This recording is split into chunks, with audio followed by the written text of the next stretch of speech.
Hi there, welcome to Carla is Crafty, episode 69. For those of you who don't know me, my name's Carla. I'm a mom, a wife, and a midwife, and I'm also a born-again Christian, and I love people enough to tell them that. I'm doing this on my phone instead of my iPad, so I don't have a place to plug in my lavalier mic. I'm hoping this works. I'll listen to it before I post it and make sure that it can be heard. And anyway, so I know it's been a while. You know, everything just, you get busy, you get this, you get that. Sometimes when I think to do a video, it's when I don't have time to really sit down and write down all the stuff I've been doing and do the video, or I think about it, you know, when I'm at work or something like that. And so today I have the house to myself, except for my little puppy Neville. But that's okay. You can hear him clicky clicky on the floor maybe. He's refusing to jump up here and see you guys, but he's right here. I don't want to move the phone around a bunch and make anybody seasick. So let's get started with finished objects. I finished my Harry Potter quilt. So I know in the last one I talked about, it is the brick quilt pattern from Finders Keepers Quilts by Edie McGinnis. And basically it's just these brick style squares. As you can see,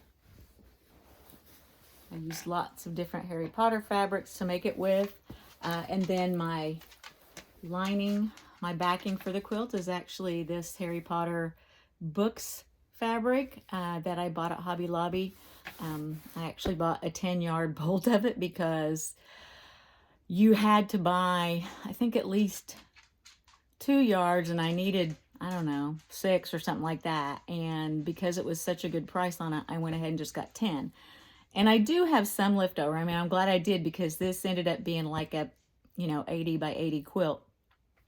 So I needed plenty of, I had end up having 3 sections of fabric, well, 2.5 basically across the width of the fabric to be able to quilt this. Because, you know, I wanted it facing the same direction too. So I'm glad I did that. But it was a good buy. And I have enough left over that I'm probably going to make some matching pillowcases for my quilt. This very warm little quilt. I've been enjoying it. My next finished object is Mondo bag. So I told you guys about the Mondo bag by Quilt Smart. This is the finished Harry Potter bag. This is leftover pieces from my quilt pieces, obviously. And these are all 2x2 squares that you iron onto their interfacing that has markings on it. And then you fold it and sew it according to their directions. And you end up with these 4 panels that you sew together. And then you do the lining, you put it together, and then, you know, place it inside, obviously, inside out.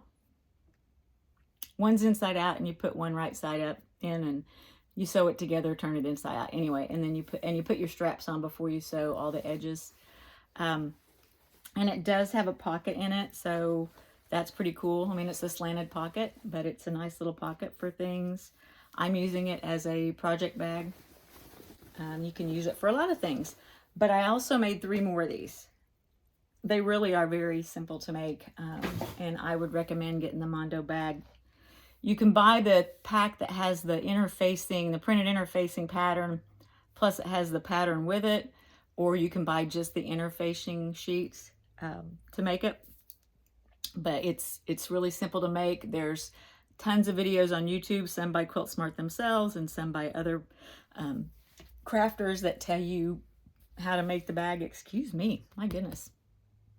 And so it's really simple and fun to make. I made 3 more of those. And the Road to Oklahoma quilt that I made for my son and daughter-in-law, the other 3 bags I made were actually out of scraps from that quilt. I had a lot of scraps left over. Because when I bought that fabric, I didn't know which quilt I was going to make. And so I ended up having plenty left over. So I made those 3 bags, one for my daughter, and then a couple that I sent to some friends. I'm getting ready to make another one for someone. I don't want to say anything in case they watch my videos. I know not a lot of people watch my videos because they're so few and far between, but that's okay. And then my other finished object, I made some Ross baby hats. So I just took Ross's pattern and changed my cast on and, you know, my measurements and made baby hats. But it's Ross's hat pattern. I give him full credit. I just tweaked it to make smaller hats. This is actually a DK weight yarn. It's the Dottie from Premier, which is super cute. I don't remember the colorway, and I don't think it's in my bag. I think I put it away. Can you imagine that? I put something away in this room, because if you could see behind the camera, you would know that not many things get put where they're supposed to go. I need to do a deep, you know, purge and clean up and organization. But anyway, I made 4 of these for my group, one of my centering groups at work. So expectant mamas. And then, so basically, I just cast on 65 instead of, I believe it's 105 for an adult hat for DK. I cast on 65. I did a 1.5 inch ribbing, and then I went up with just knit until I reached 4 inches from the start to here. And then I started my decrease. If you divide 65 by 5, you get 13. So you knit 11 and knit 2 together and put your stitch marker in, and you do that all the way around. And then you do knit around, and then you decrease every other round, doing a knit round in between your decreases until you get to there's 6 between your markers. And at that point, you decrease every round.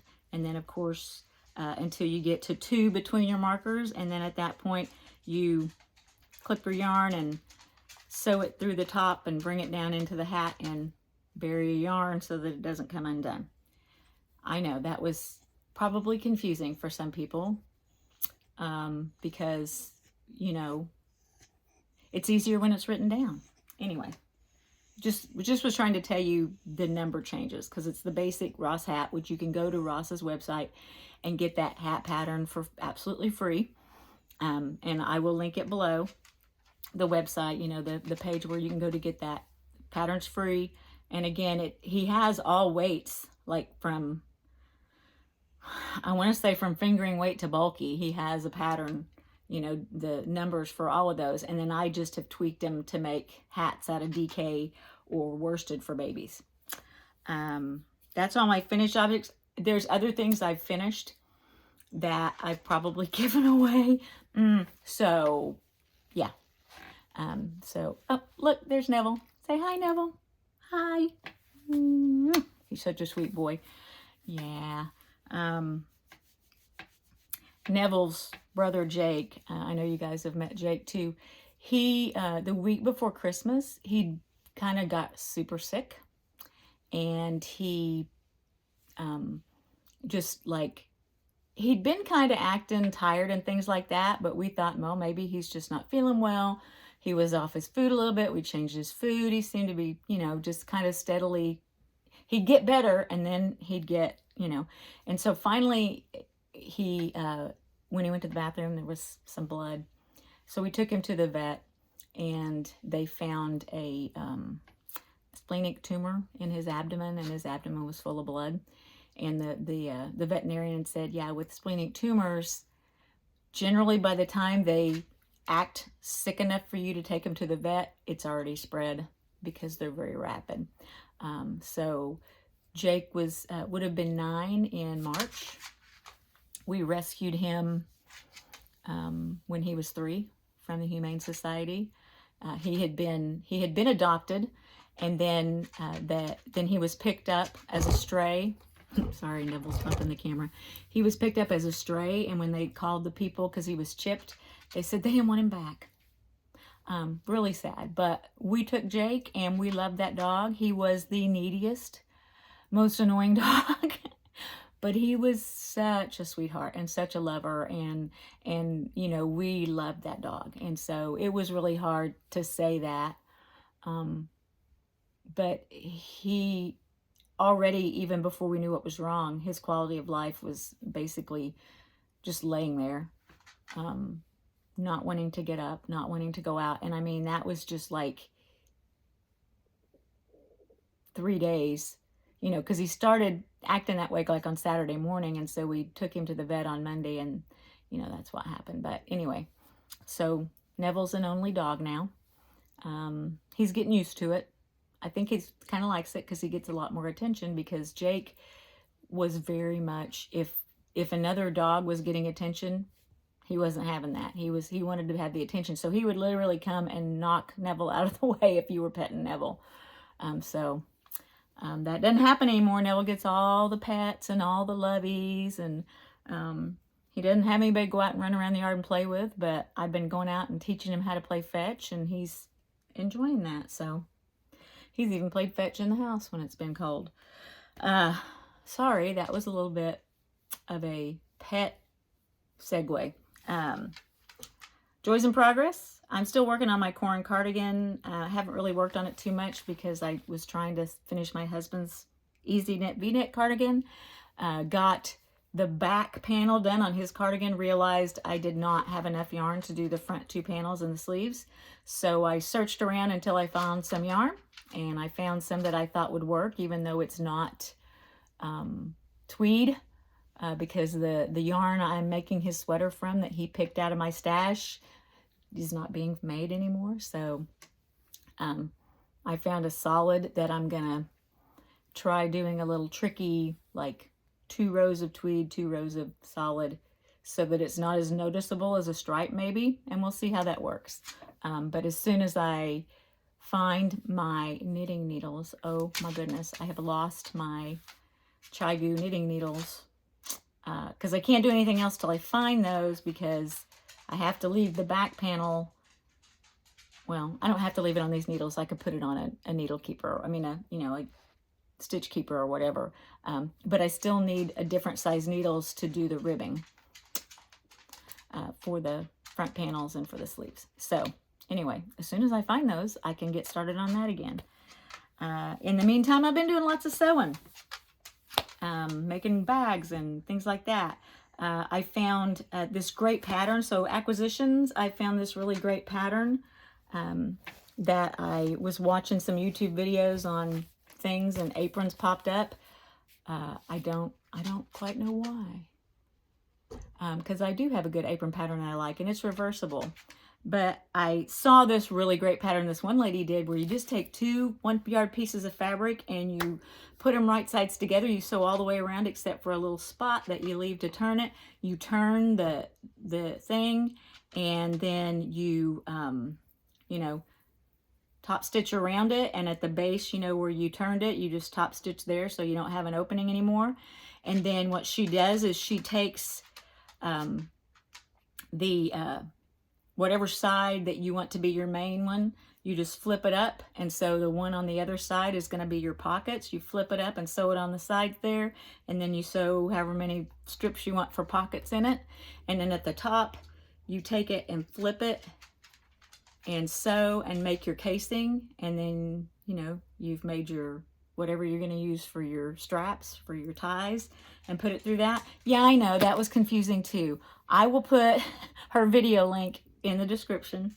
You guys know I post the video because it takes so long to upload. Not as bad now that I have Verizon internet, but it does take a while to upload. And then at some point in the next couple of days, I'll go back in and put all my links in the description.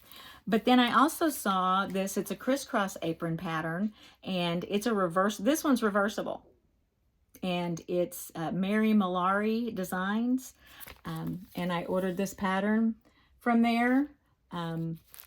And the lady who did this pattern on YouTube, I'll link it below too, she was using something called pattern weights. How is it that I have been sewing for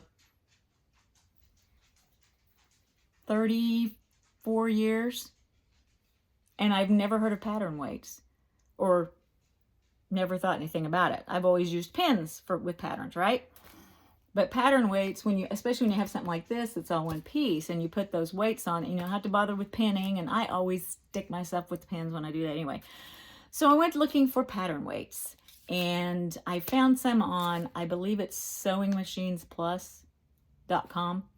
Anyway, they had those, and they had some presser feet that I needed, and they had this pattern. So I went ahead and ordered the pattern and the weights and the presser feet for my Juki sewing machine. And this is the only thing that came because everything else is on back order. Must have ordered too close after Christmas. I don't know. Anyway, so hopefully those will be here soon. In the meantime, when I do make this pattern, I'll have to use pins, I suppose, or I don't know. Maybe I'll go find some magnets. I have seen where you use magnets with patterns, and that's pretty cool. I haven't purchased them because it's just something I haven't purchased. Anyway, which is crazy. You'd think I'd just go buy them. Anyway, that's one of my acquisitions too. Fabric. I bought some fabric at Joann's. I'm going to make some Mondo bags. I'm going to start making just a couple of things a month and try to build up a nice little bunch of stuff. And I want to do markets in the fall or at Christmas and go and sell stuff. And so, you know, if I got enough, I might do. Sorry, I keep looking at my dog. He's like, I don't know, chasing a fly or something.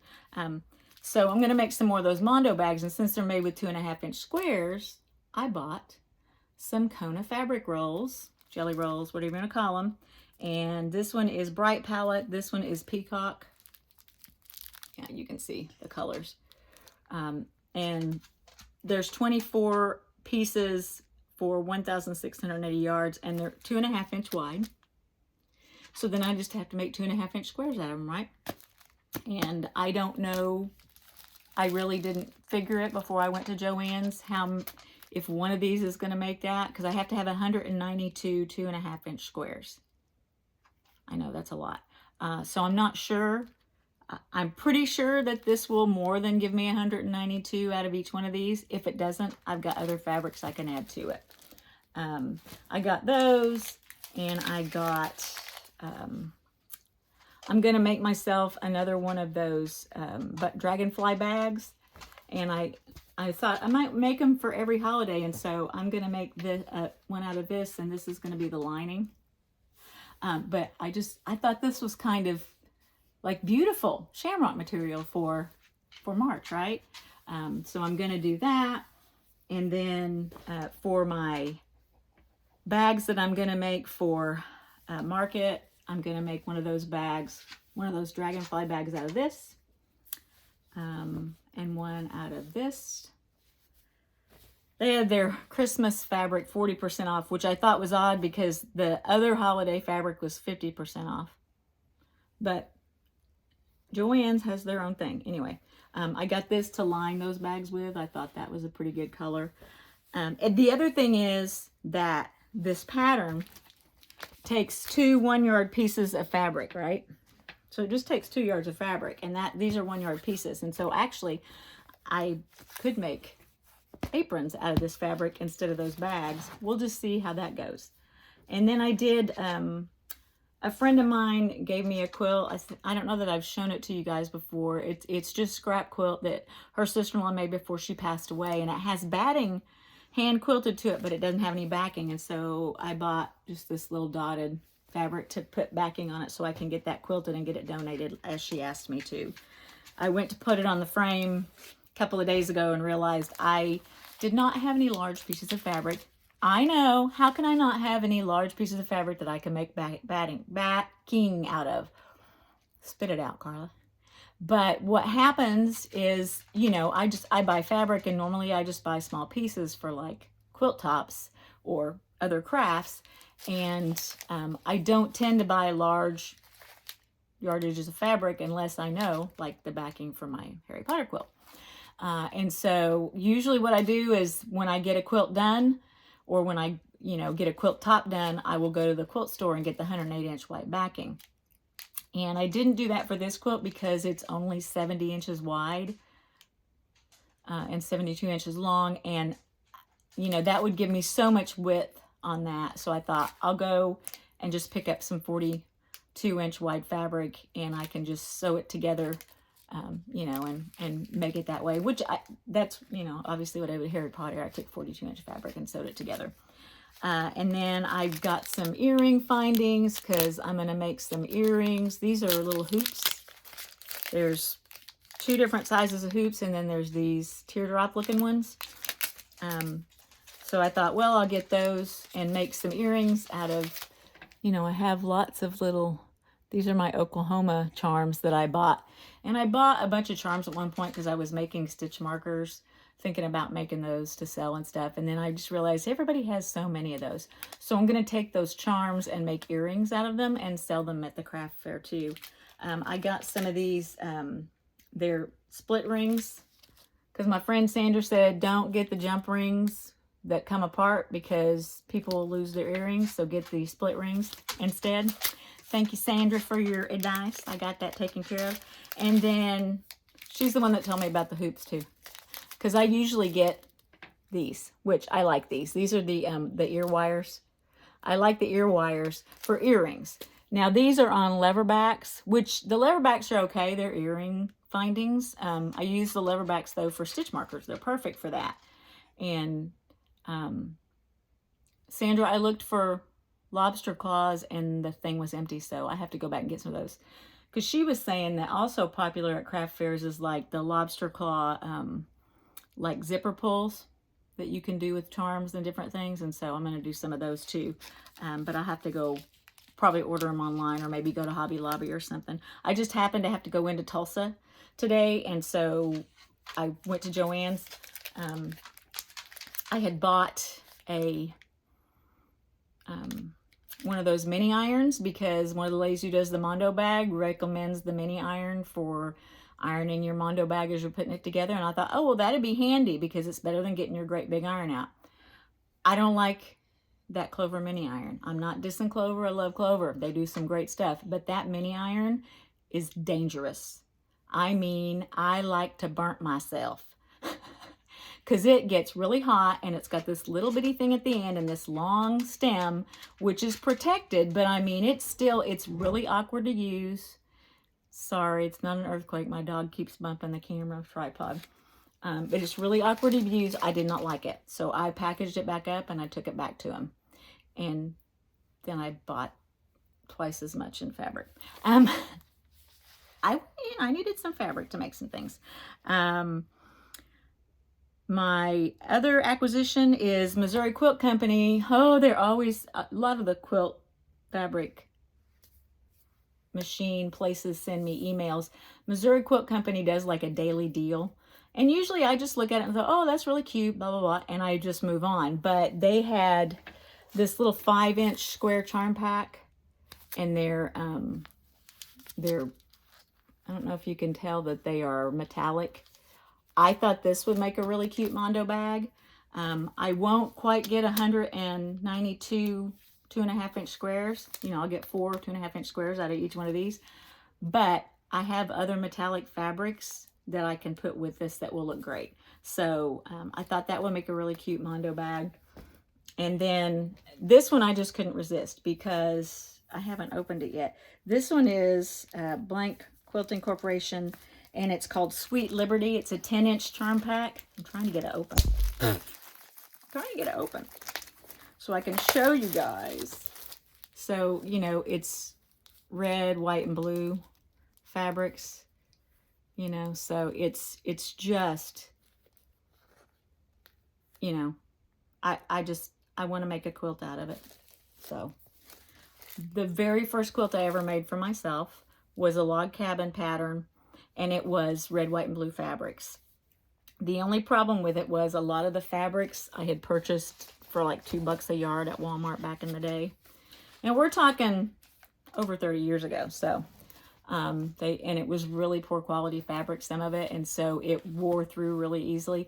I still have the quilt, but it's got big, you know, worn places in it because the fabric just was not very good. But it was mixed with really good fabric. So part of it's still there. I can't bear to part with it.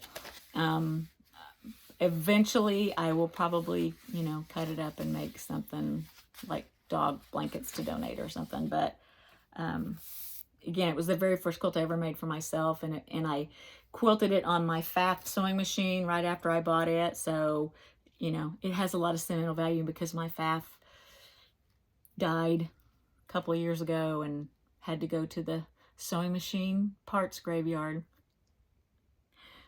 But it is what it is. Anyway, and then I got these fabric tube turners. I think they're just a generic brand. I didn't get the fancy brand. Well, it says Quick Turn, which Quick Turn was the brand I saw. So when I punched it into Amazon, this is what it came up with. And I thought, oh, okay, so I got them. But use these to turn the straps on my Mondo bag and on my Dragonfly bag.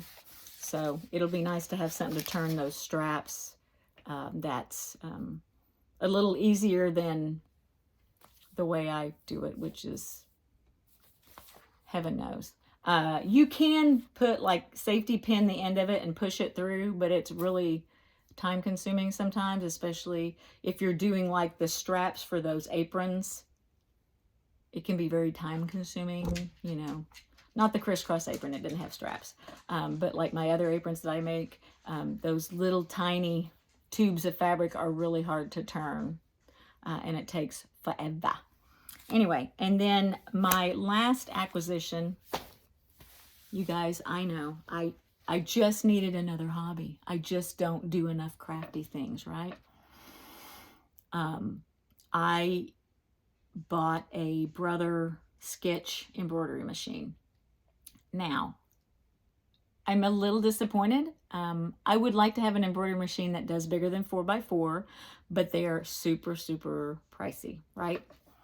And until you know that you're going to do that stuff, and I'm thinking, you know, ball caps, you know, I could embroider on the aprons or on the bags, different things like that. Sweatshirts, t-shirts, things like that. I was just thinking that would be a cool thing for craft fairs too. And so most of the 4x4 machines don't do the free arm where you can do ball caps on it. And I saw this sketch, which is Brother's new thing that came out in November, and there was a hat on it, you know, like somebody was going to embroider on it. So I thought, okay, I'll do that. And I mean, it was under $500, and I purchased it, and all I've done so far is just a test piece because I didn't even think about the fact that to do anything else, I was going to have interfacing for stabilizer, right? So I had ordered stabilizer, and it came in the mail yesterday. And so I will, over this weekend, hopefully, when I'm off work this weekend, have some time to play with my new embroidery machine and see what I can do. Now, when you read the instructions, it says, yes, you can do like, you know, bucket hats and soft fabric hats because you can put them in their little magnetic, it's got a magnetic hoop, which I guess is a big deal in the embroidery world to have a magnetic hoop. And so you can put those in there, but it says for more structured hats, it would be better to, I'm over here, structured hats to make a sew on, you know, embroider on, you know, a piece of felt or something like that, and then sew it on your hat, which I guess I can do. But I was wanting to do like the name of our state or the name of, you know, put different things like World's Greatest Grandpa or something like that on hats because I thought that might do really well. So we'll see. It's got the free arm, so I don't know why you couldn't do it with those hats. Other than I think there's an attachment that you have to buy to put your hat on. When I was at Joann's today, I actually looked for just a blank hat. They had one in the whole store, and it was pink. But I figured I'd make one for my husband, you know, to trial it. But I don't think he'd wear a pink hat. He has pink shirts, but I don't think he'd wear a pink hat, just saying. So I need to, you know, go to, I don't know, Hobby Lobby has them, I know. And I normally go to Hobby Lobby because they're just 20 minutes down the road, whereas Joann's is like almost 45 minutes because it's clear on the other side of Tulsa. So we'll see. I'll try it out. I'm hoping I really like it. I'm hoping I figure out if I like it before the return window's up. But I really do hope that I like using it and making things with it. And again, it only has a 4" by 4" hoop. And you can't apparently get bigger hoops for it. You know, you have to get one of those. It's just a single needle It looks like a coffee maker. If you've ever seen it, the end of it looks like a coffee maker. It's really weird. The rest of it just looks like a sewing machine. And so I'm going to play with that this weekend, see what I can figure out. You know, if I absolutely just, if it's just not worth it, I'll probably send it back. But if I feel like it's worth, you know, utilizing, then I'll keep going with it and see what I can do for craft fairs and things, you know, because I was also thinking, oh, you know, I could monogram my scrubs and jackets and things like that. We'll just have to see. I don't know what's going to happen with it. It's, you know, embroidery is a learning curve. I have never done embroidery other than hand embroidery, so that's going to be something new. Somebody's down here just butting me with his little head, wanting attention. Come here. Come here. Oh. Oh. See, he's knocked us over crooked again. Anyway, we'll just have to see what happens with that. I don't know what's going to happen with it. And whatever. I think that's about it. I know it's a lot because I've been off so long, and so there's been a lot going on. But I'm glad to make another video, and I plan to make more videos. I just can't give a timeline because you guys know I am not very good at getting back to this, because I am sure it's been probably 3-4 months since I made a video. Can you see the dog hair just flying through the air? That's why my floor always has to be swept. My Roomba wants to fall apart. Anyway, you guys take care. Remember, Jesus loves you, and so do I, and we'll see you next time. Bye.